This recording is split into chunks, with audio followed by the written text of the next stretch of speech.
So excited to have you all with us today. We're going to cover the topic of spirituality and depression. Now, that's an interesting topic, and I'm so excited to have Elliot Smith with us today, who's going to be going through this with us. Would like to do a short introduction. Elliot is the manager for the spiritual care department at the Kettering Main Hospital. He joined this department in 2017, and he's an ordained minister, holds a master's of arts in theology and a master's in social work, and has experience as an individual and group therapist. So it sounds to me, Elliot, like you are qualified to talk about both spirituality and depression. So really looking forward to hear what you have to share with us. Thank you very much. I appreciate this from the staff and the honor of this. I'm going to add that I also have a personal experience with depression. I'm going to tell a bit more about that story at the close, but basically I was diagnosed as a child with depression. And so I experienced it both, as a person who has helped people, but also as a child going through those experiences of learning what that means and the questions of it, and was definitely tied to struggles I had with my spirituality. So that's something that I empathize with, and I want to say you're not alone if you have struggled with that or you know someone who struggles with that. And probably that's the biggest issue I want us to understand, is that we need to communicate to people that they're not alone when it comes to mental health. It is just far too much of an epidemic that people inherently suffer in silence often. And as we talk about this, you'll see how depression adds to that and leads people into that due to the isolation nature of it. And it's something that they need people and friends around them to pull them into the light, so to speak, to let them know that they're not alone and they have people they can talk to and listen with. And so we're going to get started. And I want to first just kind of at least understand what we're dealing with in terms of understand some definitions. One of the things that working as a hospital chaplain that I currently do is I see a lot of discrepancy, or at least a lot of misunderstanding when it comes to two words. And one of the words you see here on the screen is spirituality and the word religion. And the question I guess I wanted to give to all of you is, are those two words synonymous with each other? In other words, are they the same, spirituality and religion, or are they different? And I will go ahead and give you my understanding, and the understanding of many in this world of chaplaincy as well as religion is that those aren't necessarily the same. They can be part of each other, but they don't have to be. And I want to specifically focus on this word spirituality because it's the word that I'll use a lot in this presentation. What it means is, and you see the definitions there, it's a quality of being connected to the human spirit as opposed to material things. And that's a key with spirituality, is that it doesn't have to be tied to a material building. It doesn't have to be tied to a cross or a book. It's something that you would say is tied to a spiritual thing, something that you necessarily can't touch. It's a feeling part of something greater outside of the self. It's an awareness of the divine. It means that you have values and beliefs that guide your life. And I put at the end that it can be tied to a religion. In other words, I'll say this, is that it's possible to be religious but not spiritual. It's also possible to be spiritual and religious. And think about that. I'm not trying to confuse you, but it's the dynamic of spirituality doesn't necessarily have to be tied to religion, but it certainly can be. And those who are religious can be spiritual, but on the other hand, they don't have to be. I know that I've seen this a lot working in the hospital, where you have people coming from a broad background of faith traditions, and you have this dynamic where people don't identify with a set religion, and yet at the same time, myself as a chaplain will try to explore their spirituality with them. And sometimes that's a new idea for them, is going by this definition list here of maybe you aren't tied to a religious belief system, or you left that religious belief system, but are you still spiritual, or do you still feel connected to something that's beyond you? The second definition I want us to come clear with is the definition of depression. And this is something that is important to understand, because there's lots of different people who say I'm depressed, but if you really interviewed them and you really got down to understanding what they're feeling, they might not meet the clinical qualifications of what it means to be diagnosed. And that's something that a professional does, a therapist or a psychologist or a psychiatrist, is looks in something called the DSM for these guidelines of diagnosing someone with depression. These are just some of the symptoms. I would call them the most common symptoms. The most important one is that bottom right box. that states the symptoms must be consistent for at least 2 weeks. So what that means is that there's a certain number of symptoms that have to be present, and they have to be present for at least 2 weeks for someone to receive the diagnosis of depression or an episode of depression.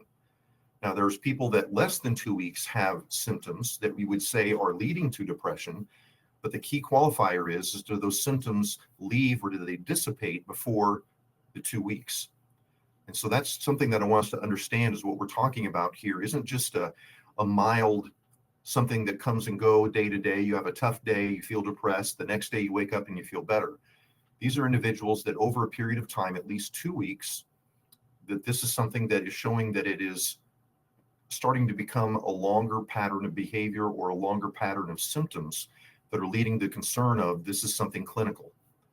And I will go ahead and stay up front that this is something that has been studied and studied and studied. You could research this ad nauseum, but what most people will say now is that for the most effective treatment of depression, it will be a combination of talk therapy, in other words, seeing a therapist or a counselor, as well as medication. So in other words, what that's looking at is that there's this part of depression that is definitely tied to something physical going on in your body. Chemicals aren't being produced or aren't being received in the right way, and that's the medication part of treating depression. And there's also a side of depression that means you need to talk about it, that talking about it helps people process and maybe clarify those thoughts or those feelings. And there's many different types of therapy, and there's not one perfect therapy. Just like I would say, there's not always the perfect therapist.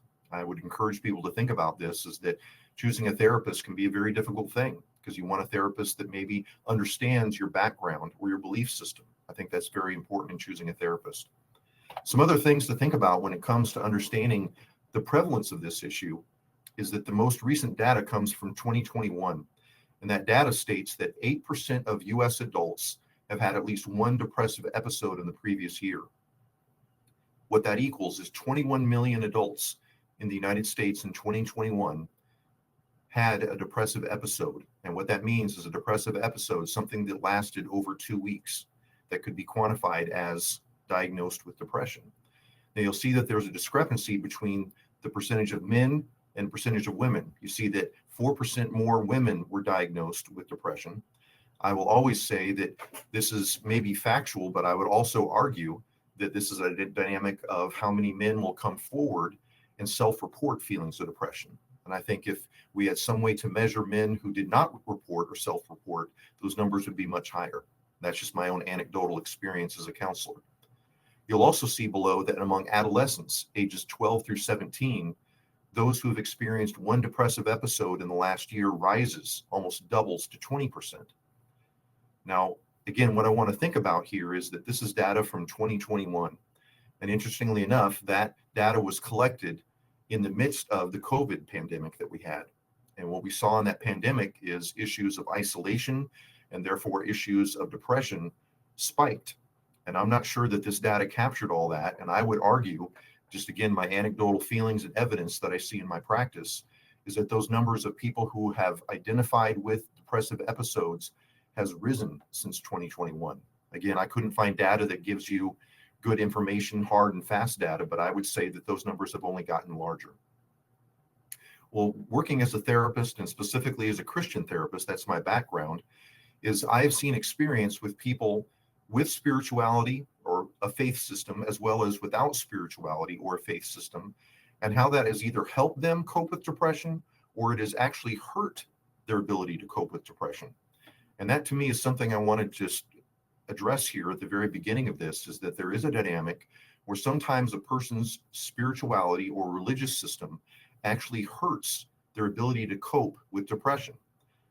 I want to say that I would never say that a spiritual belief or a religious system can cause depression, but it could certainly be a contributing factor to either the onset of depression or particularly the problem with coming out of depression. And I'll give you 3 examples of this. The first example is how spirituality or religion can hurt someone coping with depression is number one of the symptoms, if you go back and you remember in the slides, that one of the symptoms of depression was isolation, is that when someone is depressed, they typically will isolate themselves. In other words, cut off ties from perhaps school friends, perhaps family members, perhaps even a spouse or children. And this becomes especially painful for those who are part of a faith system or some kind of grouping of shared spirituality. And so that by isolating from that group becomes almost another part of the depression because of feelings of guilt, and you would say an increased feelings of isolation from that group. I know of many people who are depressed that one of the first things they stop doing is associating with other groups, especially groups outside of their immediate family. And again, that ties to this issue of increased guilt, because if that grouping is part of that faith community, that inherently might lead to them becoming more depressed, more discouraged, more guilty because of that separation. The second way that I see this happening is a term that basically researchers have come up with, this term called maladaptive religious coping. And really what this means is a belief system or a particular belief that instead of helping one find peace, it actually hurts. And we'll go through these. Maybe you yourself or have heard someone say these type of things. The first one is someone who says, my troubles or my problems are punishments from God. I can't count on two hands and both of my feet the number of times that people have come into my office, and that has come out as they've described either their depression or things that have been contributing to the depression, is that in their mind, they believe these bad things, the bad outcomes, are directly tied to being punished or caused by God. The second thing is someone who says, my troubles are because God has abandoned me.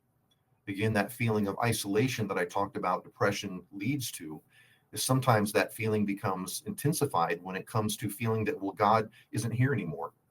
And I would argue that's not necessarily people only in depression, is that many people in many faith traditions will go through periods of time where they feel like their connection with the divine, their connection with their deity has somehow been stopped or somehow been cut off.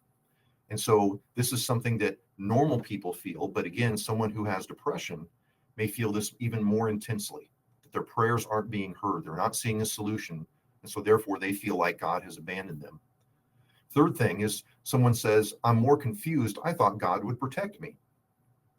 And you can see where this is that working as a chaplain in the hospital, talking to people who've experienced a tragic situation, or perhaps a diagnosis, or perhaps even the diagnosis of depression, their statement is that in their mindset, in their belief system, this shouldn't happen to them because their God wouldn't allow it. And you think about this again, tied to, and many of these things tied together, is again, that leads to then a feeling of being abandoned by that God. And I'll actually say is that this leads to confusion in terms of even questioning some of those beliefs. When your belief system is challenged by events in your life, it can become very discouraging, because suddenly that belief system that maybe you've had since a childhood, you find isn't that comforting thing anymore because it's falling apart. Another thing that I hear people sometimes say is they believe their troubles are caused by the devil or by demons.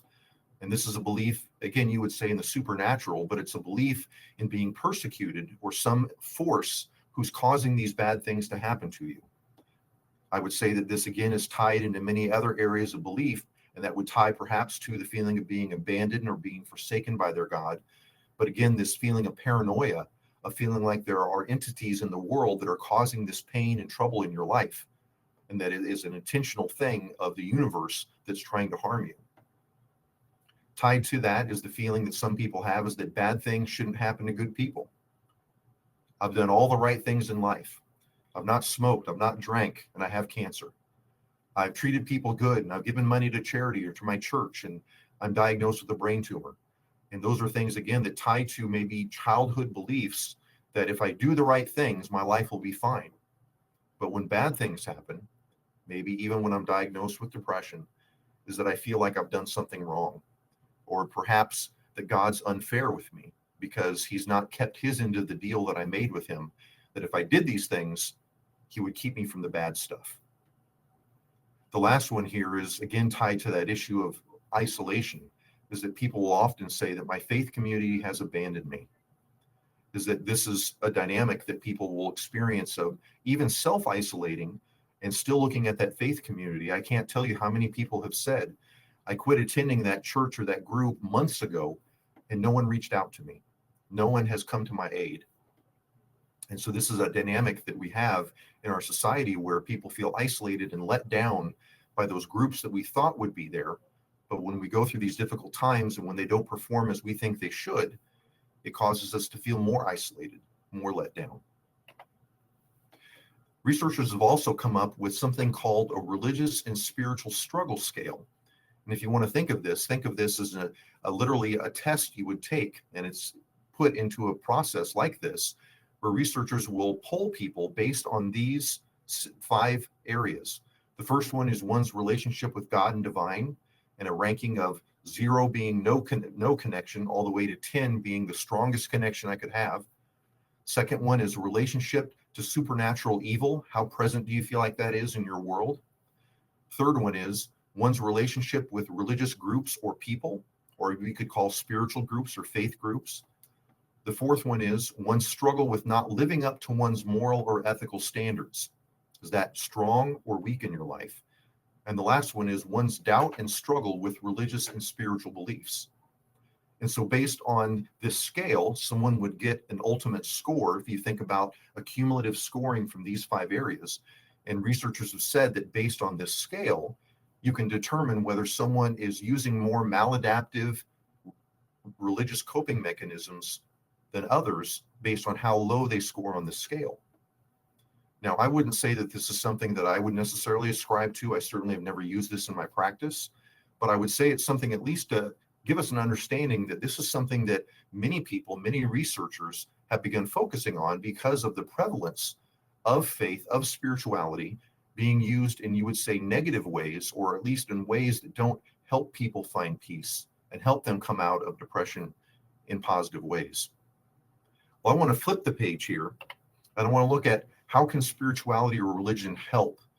In other words, how have they helped people? And I would say that this is something I've seen in my life, is number one, it can help people find value and dignity in life. Simply put, the value of being a human being can give a perspective of hope. The Imago Dei is a Latin term that maybe Christians would be familiar with, and it simply means made in the image of God. In other words, the divine in us, the divine in all things. The personal relationship to the divine is an awareness, you could say, but I would certainly say as a therapist, I've seen this happen in a way that somewhat surprised me. I know during COVID, we were talking a lot about finding resilience, finding a spiritual anchor that could guide us through these difficult times working in healthcare. And I remember one nurse in a group that I was leading suddenly spoke up and she said, "I feel spiritually connected when my hands are dirty." And everybody looked around at her because she's a nurse, and we were thinking she was talking about something in the hospital that would get her dirty. And in clarifying, she said, "I find myself more at peace with the universe when I go home after work and get my hands into the soil and care for my garden and care for my flowers." And I can't tell you the look of an awareness that came up around that circle as everybody kind of had this feeling of, oh, yeah. In other words, people could identify this, that by going outside, being in nature, connecting to something that's that immense and that incredible and beautiful, for some people is a feeling of divinity, is literally a feeling of getting back in touch with the divine. I know that for many people, that they would say that their go-to place to reconnect to God or a feeling of spirituality is simply to go for a walk, go through a park and hear the birds and hear the crickets and breathe in the fresh air. Something about that, again, promotes resilience, but I would say anchors us to a spirituality. Is that something that people can find relief in when they're going through depression as a way to connect to a spiritual source or divinity? The next thing is something that you could Google and find all kinds of TED Talks on.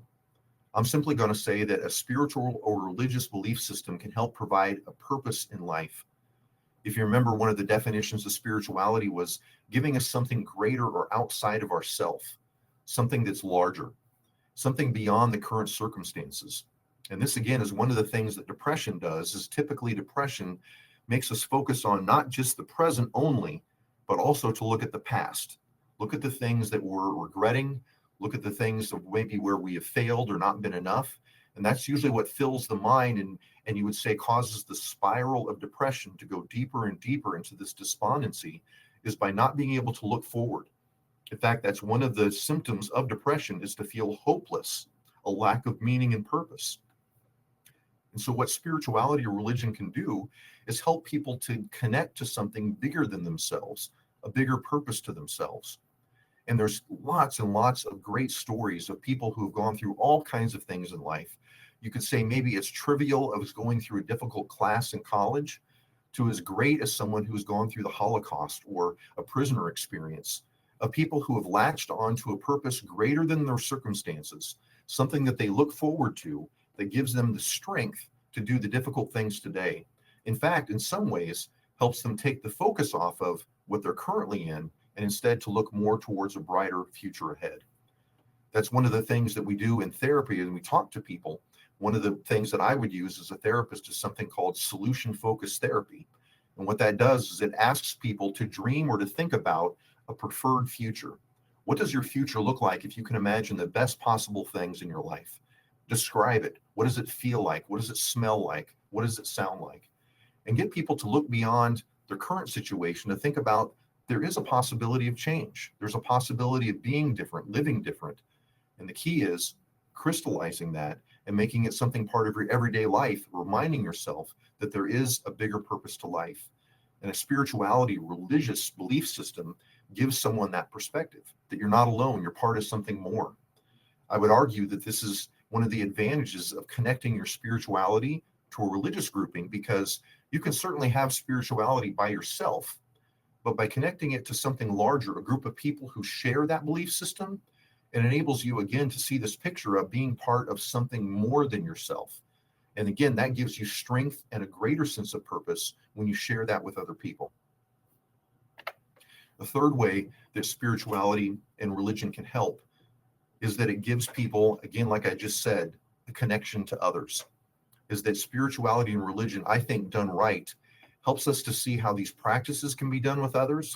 I mentioned gardening. Gardening in community is a great way to connect with other people. And also spirituality is strengthened in community. If you want to think of it like any habit that you have, if you have a habit of drinking water, that habit is strengthened as you share that habit with others and you work on it together. You find many people will do exercise like this. You can exercise by yourself, or you can exercise at least talking about it with others, and somehow that links you to other people and strengthens your resolve to continue with that exercise. I would argue that's the same way with religious or spiritual beliefs, is that connecting with other people and sharing these goals, this pursuit, or perhaps even the struggle, helps you connect to other people, to link arms and to get each other through this. I know that working in the hospital, I've seen people who struggle a lot with their spirituality. As I said before, maybe they had maladaptive religious coping. And when they're in the circumstance of being hospitalized, these things are all running through their mind. And someone once said to me, they said, Elliot, the purpose of a friend is to pray for you when you don't feel like you can pray yourself. In other words, linking with other people, this is a dynamic that we can say, it's okay if you don't feel strong enough today, or even like you want to go through the day. But that's the purpose of a friend, to say, I will pray for you. I will walk with you, and you're not alone. Again, that combats the feeling of isolation that depression typically brings into people's life, is connecting them to other people to make them feel okay, even if they feel like they're still alone. I want to kind of end here on this dynamic of my life and my own experiences with this.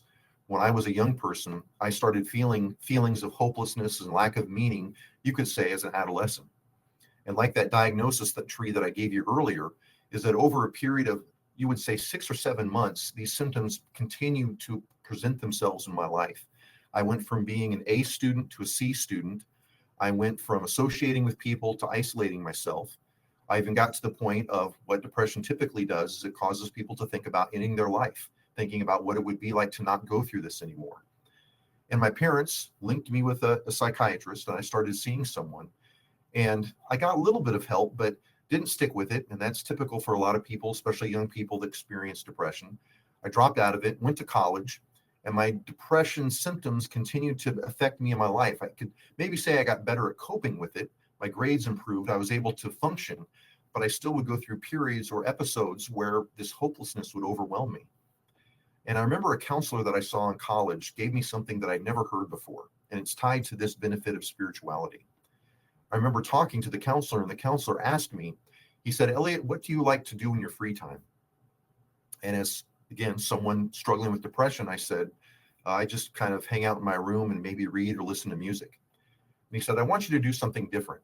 If you could think of getting involved in some kind of volunteer activity, what would you choose to do? I never thought about that. And I kind of questioned what that had to do with my therapy session. And I said, well, I guess working with kids. And we dialogued about that a little bit more. And he said, you know what? I've got an idea for you. I know of an after school program. And again, remember, I'm in college, an after school program for middle school kids that are struggling with basically truancy in their grades. And I could get you into that program and you would be a mentor for one of those kids once a week. Well, I didn't want to do this. And basically my therapist said he couldn't make me, but he encouraged me to think about this as part of my therapy. After doing this for a series of weeks and then going back to my therapist, what we discussed is that by plugging in to service to others, is that the focus had been taken off of the problems in my life all the time to suddenly thinking about how I could be a service to someone else who had problems in their life. In other words, it didn't erase my memories and erase the struggles that I was having, but it enabled me to focus, even for a brief period of time, on how I could help someone else. And over a period of time, I found that by doing the work that was helping someone else, is that those weeks that I did that, it helped me with my focus, with my perseverance, or you could say my resilience, as well as giving me an opportunity to see a better future that I didn't have when I wasn't plugged into those kind of things. And I would say ever since then, it's been something that I've used not only in my life, but in the people that I work with as we talk about dealing with feelings of depression. Is one of the things I'll think about in their spirituality or religious life. I would ask, how is that being used? Is it only for your benefit? In other words, to strengthen yourself? Or is it something that can be used for the benefit of others? And again, the beauty of this is it can be done in any number of different ways. I know of people who have found their best way of feeling this kind of joy is working in an animal shelter. Is it for them helping animals feel better and be happier, gives them a feeling of relief? And again, that's a sense of purpose outside of yourself. For some people, it's working, feeding, people who are homeless. For some people, it's serving the destitute in a nursing home. There's many ways of doing this, but I would argue that it's one of the ways that we find religion and spirituality isn't just meant to benefit ourselves, but it's meant to pass on to someone else. And that's something that I think is important that we understand, is that spirituality and religion done right connects us with others, connects us with the divine, but also enables us to be a service to those in our community. In fact, many of the religious branches in our world, part of their systems have to do with charity. And I would even argue it's not done just simply to be good, but it's seen as something that benefits the self as well. I want to turn to questions and at least spend a little bit of time answering any questions anybody has. I don't know if those have been coming in via the chat or if people want to start adding those in. Well, thank you so much for your workshop and your presentation. I think was very, very insightful, especially the part about being of value to others and what can we do to help others. I think I don't see any questions, but there was a thought that I wanted to kind of turn into a question for you. And here's the thought. This is back when we were talking about maladaptive practices of religion. And is this idea of my sadness mood is because I am not doing the right things I should, God wants me to do. I have caused this because I am a bad Christian, Muslim, Jew, etc. Is that another angle of it? And how do you move past a thought like that? That's a good point. Well, I think especially if it's tied to, you would say, your religious background, the importance to get into that community, finding people to kind of bounce that off of. In other words, I think, again, the purpose of community is to kind of say, hey, I'm thinking this. Does this make sense? Yeah. And again, that's maybe a trust that has to be had with someone in your life. But I think it's important to find someone that you can ask that of and say, hey, I'm feeling this way. And you might hear something challenging. In other words, someone might say, no, I don't think that you're right. I don't think that's how God is. Or at least hopefully maybe willing to process that with you of why you think that way. And again, I think that's the purpose. And again, the challenge of depression isolates you. And so it inherently will basically pull you away from those people that might be willing to challenge that or might be willing to open yourself up to that. Excellent. Thank you for that thought. Here is our next question. How does long-term grief compare with depression? Seems like one can get misdiagnosed as the other. That's a good point. I think that working in therapy, one of the things we've seen is that it's important to understand, and a good therapist should understand, if the source of the depression, or at least the symptoms of depression, are tied to something that we would consider a loss. And that's what grief would be. And so I think the differentiation is to say that depression as a diagnosis would say, what's it being caused by? And again, if you can point it to, well, this started when I lost my spouse, or I lost a child, or I lost someone special to me, is that you could say, well, that grief is, if you want to think of it on a timeline, that's when these symptoms of depression started. And so the interesting thing is, though, treating that depression wouldn't necessarily change from the way someone would deal with any kind of depression. In other words, it would still enable talk therapy and medication. To me, one of the things that's hopeful is that grief is intense, but you hope that with help and with therapy is that it becomes less intense over time. And so there's many people who will start on medication during the intense periods of grief to deal with that depression and anxiety. But as they learn to cope, they no longer have to be on that medication because they've learned how to cope. It's not a chemical reaction, for instance, in their body that they have to have a long-term treatment plan like someone who has lifelong depression might have.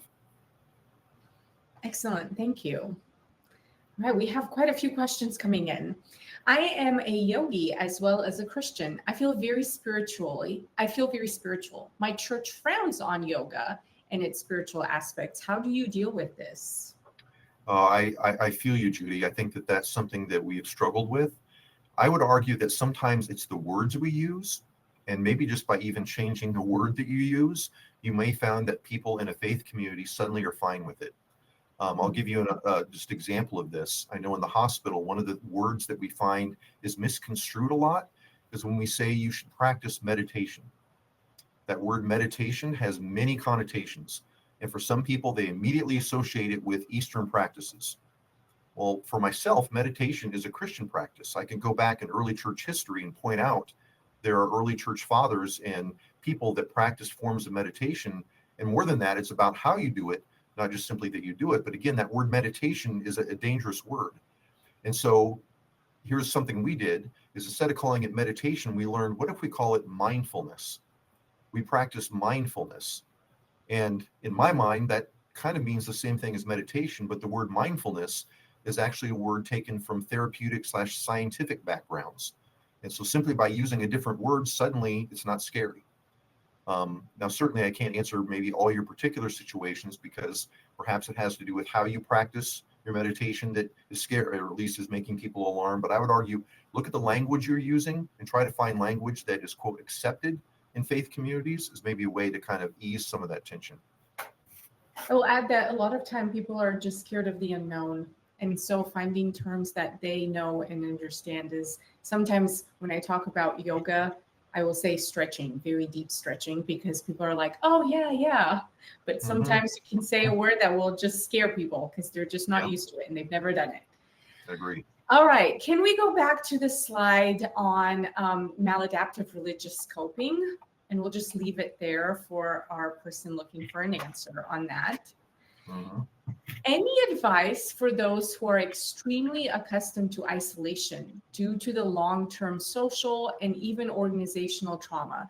The very groups that are the cure were also the cause for many. Right.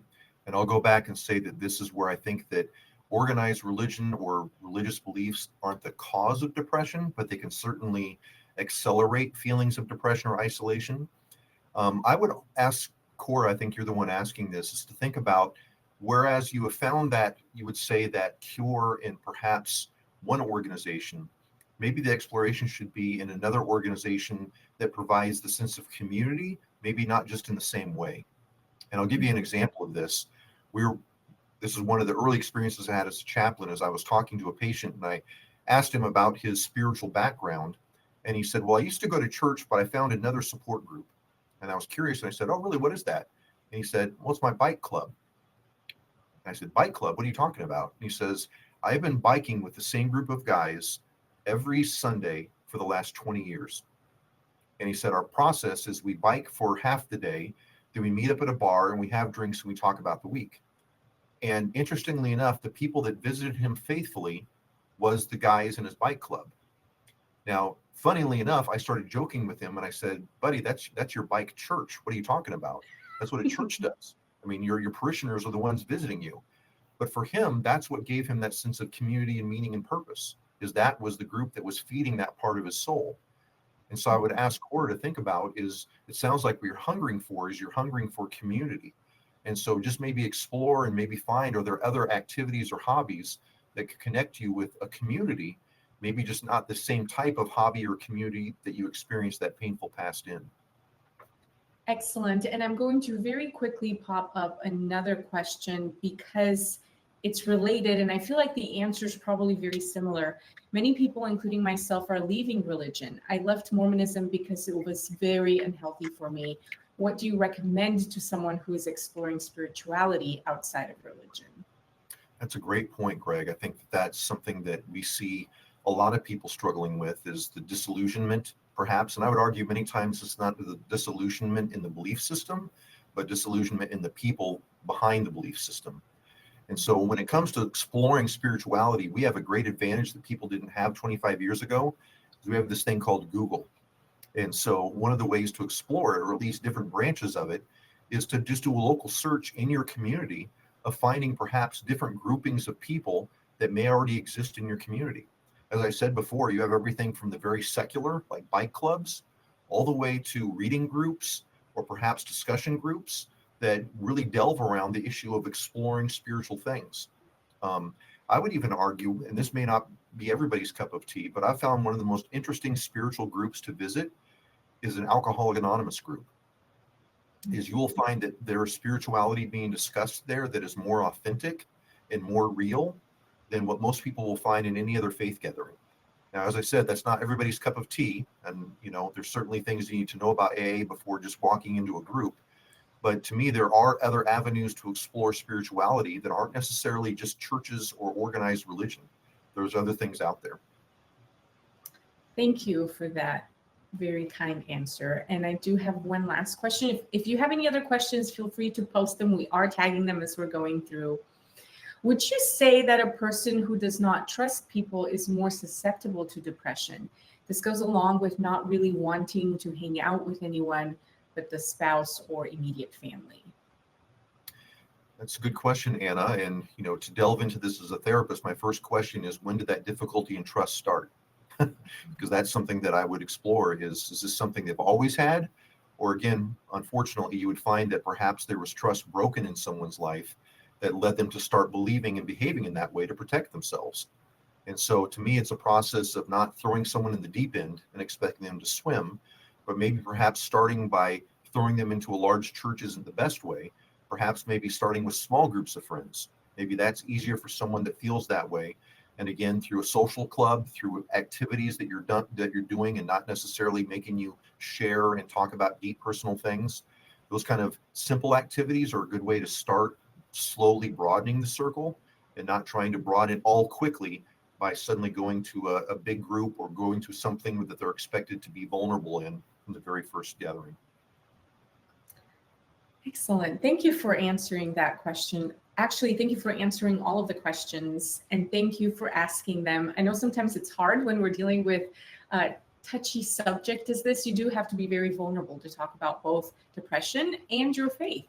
So I appreciate you all for being a part of this. I do have to say that we do offer community at FullPlateLiving. And so I hope that you do have a membership with us. If you don't, please go to FullPlateLiving.org and you can sign up there. We have a lot of ways that you can connect with other people who are also going on a health journey. And we also have more workshops like this that help you delve a little bit deeper into various parts of being a human and how our health affects each area of our life. And so Amy's going to go ahead and put up our link to our website. So if you don't have a membership, please sign up. If you are a member and you want to connect with more members, then please go ahead and sign up to our Facebook community. It is a private group. So it's a very positive group. We offer a lot of recipes and challenges that you can be a part of, but we also have other members who are on there sharing their experiences and the good, some of the not so good, some of the challenges they're having, but we get to hop in and help each other out. And I think that's such a big part of being connected. And it's a great way to be connected outside of a spiritual setting if you are not ready for that right now, or if that's not the healthiest place for you to be currently. Yep. So at this time, I do want to say thank you. If you'd like Elliot to have some feedback from you, please put it in the chat. What did you like about this workshop? What's something that it kind of made you spark a new thought? Anything that you've appreciated about him being here today? Oh, and we have one last question. So while they're putting in information for you, Elliot, I'm going to read this question. Can you talk about ways that a faith practice or spirituality help reduce risk for depression? I would argue the biggest way that people say, and this is by broad research, is that finding a deeper purpose in life beyond yourself is seen as one of the greatest preventers of feeling hopeless and to lack meaning. And so I'd say being part of a faith practice that connects you with something bigger than yourself, something even as simple as getting involved in a program that says, our belief is that we're meant to feed all the people who are hungry in our city. That's bigger than you. And so that simply enough is to give you a purpose in life that allows you to focus on something that gives you meaning beyond your current circumstances. And there's different faith practices that you can choose. There's different religious groups that have different emphases, you could say. In fact, different Christian churches who have different purposes or purpose statements. And so you could find one that seems to light something in your heart or your soul, and that simply by aligning with that purpose, that alone will help you be more resilient and be less at risk for what you would say are the symptoms of depression.